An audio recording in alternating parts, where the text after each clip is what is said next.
بسم اللہ الرحمن الرحیم۔ گزشتہ ویڈیو میں نے آپ کو بتایا تھا کہ عین جب مختلف حروف کے ساتھ ملتا ہے تو اس کی شکل کس طرح تبدیل ہوتی ہے۔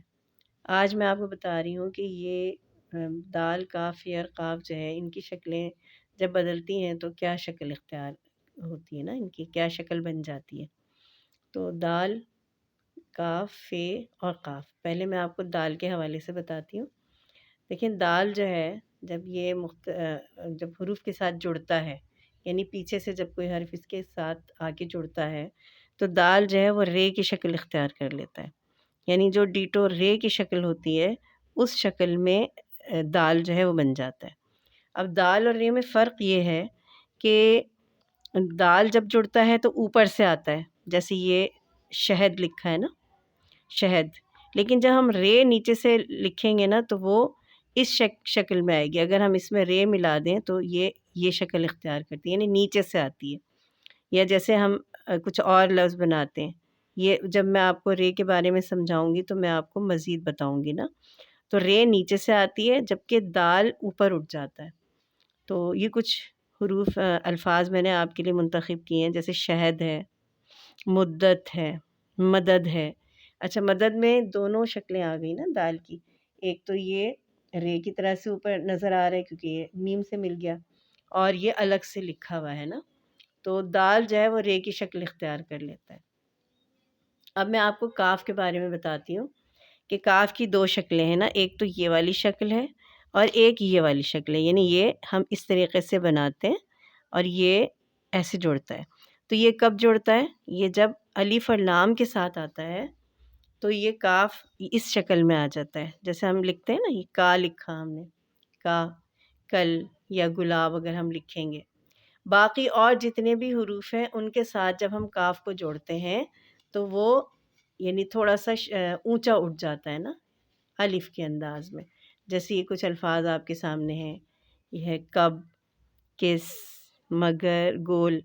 کاف گاف جو ہوتے ہیں وہ اس طرح سے اوپر اٹھا کے بنائے جاتے ہیں، ٹھیک ہے۔ اب میں آپ کے سامنے فے اور قاف کی شکلیں رکھتی ہوں نا۔ یہ دیکھیں اس کی بھی تین شکلیں ہیں فے اور قاف کی، ٹھیک ہے۔ ایک ابتدائی شکل ہے، ایک درمیانی ہے اور ایک آخری ہے۔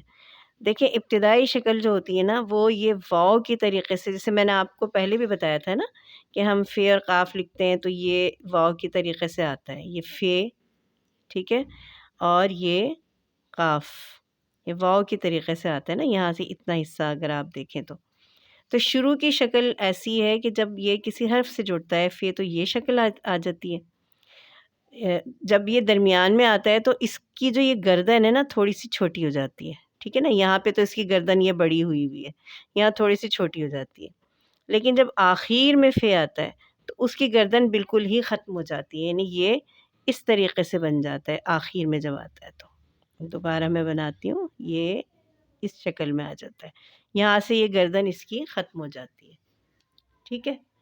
تو اب میں کچھ الفاظ آپ کے سامنے رکھتی ہوں، یہ دیکھیے ابتدائی بھی آ رہے ہیں، درمیانی بھی آ رہے ہیں، آخر میں جو ہے وہ بھی آ رہے ہیں۔ اچھا، فے اور قاف کا آخر کا فرق یہ ہے کہ فے گردن اڑ جاتی ہے اس کی اور قاف اپنی اصلی شکل میں رہتا ہے۔ باقی یہ فے اور قاف کا قاعدہ یہی ہے کہ جب شروع میں آتے ہیں تو یہ گردن اس کی بڑی سی ہوتی ہے، جیسے فرق ہے، فوراً ہے، قبضہ ہے، قصہ ہے، ٹھیک ہے۔ تو آپ یہ دیکھیں کہ اس کی گردن اونچی ہے۔ اچھا، یہاں پر یہ لمبا یوں ہو گیا کہ ہمارا سواد ایسے آ رہا ہے نا، اس لیے تھوڑا سا یہ یہاں سے لمبا بھی ہو گیا۔ پھر ہم درمیانی شکل جو ہے اس کی مثالیں میں آپ کے سامنے رکھتی ہوں۔ تو یہ دیکھیں فے کا کفر جب لکھا تو فے کا سر تھوڑا سا چھوٹا ہو گیا۔ اسی طرح نقل کے اندر دیکھیں، کفیل کے اندر دیکھیں، قفل ہے، یہاں پر قاف اور فے دونوں آ رہی ہیں تو قاف کا یعنی یہ جو گردن ہے یہ لمبی ہے، فے کی تھوڑی سی چھوٹی ہے، ٹھیک ہے۔ پھر آخری شکل آپ دیکھیں، تعریف لکھا، یہ دیکھیں فے کی گردن بالکل اڑ گئی۔ کثیف میں بھی توفیق، یہ قاف پورا اپنی اصلی شکل میں آئے گا۔ تعلق، یہ بھی اپنی اصلی شکل میں آئے گا۔ اب توفیق کے اندر آپ یہ دیکھیں کہ فے کی گردن بڑی ہے کیونکہ یہ ابتدائی شکل ہے فے کی۔ تو یہ مجھے یقین ہے کہ آپ سمجھ گئے ہوں گے اچھے طریقے سے کہ ہم یعنی شکلوں کو کس طرح سے بدلیں گے۔ تو مطلب جو چھوٹی شکل ہوتی ہے نا، ہم کہتے ہیں نا چھوٹا جو ہے وہ ہم شکل بنا رہے ہیں، تو چھوٹی شکل بھی کام آتی ہے، لیکن شکلیں مختلف حروف کے ساتھ بدلتی رہتی ہیں۔ تو آج میں نے آپ کو یہ سکھایا ہے۔ اب میں آپ کے سامنے اور مزید باتیں آپ کے سامنے لاؤں گی، مزید آپ کے سامنے قواعد آئیں گے کہ کس طریقے سے حروف جو ہیں وہ شکل اختیار کرتے ہیں اور کن قاعدوں کے تحت ہم حروف کو جوڑتے ہیں۔